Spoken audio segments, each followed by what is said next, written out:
The Hollywood Walk of Fame. Thousands of stars embedded directly into the earth. Let's talk about the symbolism in that. In ancient texts, stars were often used as symbols for heavenly beings, stars, angels, fallen entities. In the Bible, stars repeatedly represent spiritual powers coming down from heaven to earth. Isaiah 14 speaks of the fallen morning star. Revelation 12 speaks of stars coming down to earth. In the book of Enoch, it talks about watchers who came down to earth and corrupted humanity with forbidden knowledge. Now let's compare that to Hollywood. You have a whole system that pushes out manufactured celebrities. They project illusions, they control narratives, and whether you want to admit it or not, they shape culture.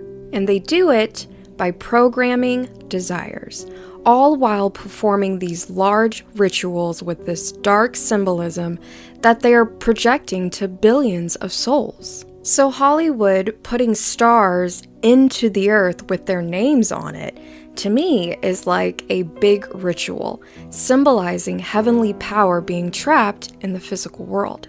The Walk of Fame officially began in the late 1950s.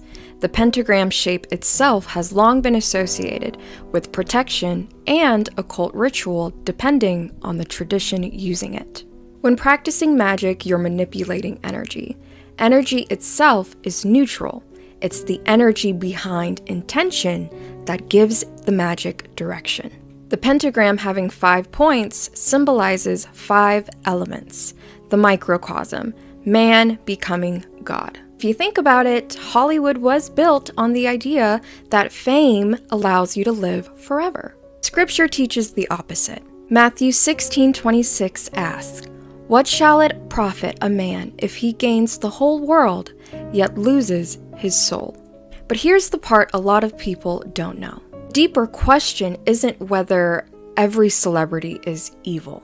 The deeper question is whether the system itself functions like a spiritual machine, a matrix of influence. Some people who entered that world allowed it to consume them, and in doing so, they allowed themselves to become vessels for darker archetypes moving through humanity over and over again. Because consciousness never dies, the same destructive spirit can wear many masks across generations. That means it's possible for one entity to have many vessels throughout many eras. And when you study Hollywood history, you begin to see the repeating archetypes.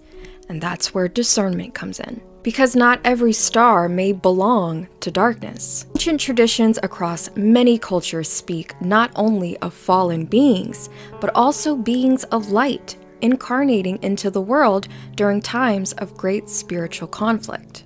Scripture itself says, "Be not forgetful to entertain strangers, for thereby some have entertained angels unawares." So what if some souls incarnate specifically to resist corruption from within the system? What if some actors, artists, musicians are actually trying to wake people up through their art while being trapped inside the machine itself? The war may not be black and white, no matter how much they want you to believe it is. The God in us is our discernment. Without it, we are easily programmable robots. And I personally believe that we're in a zombie apocalypse right now. Not all fallen beings aligned with evil in every life.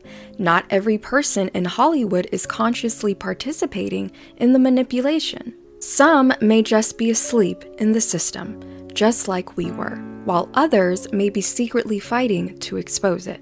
The heart and mind is the battlefield, which is why the war is spiritual.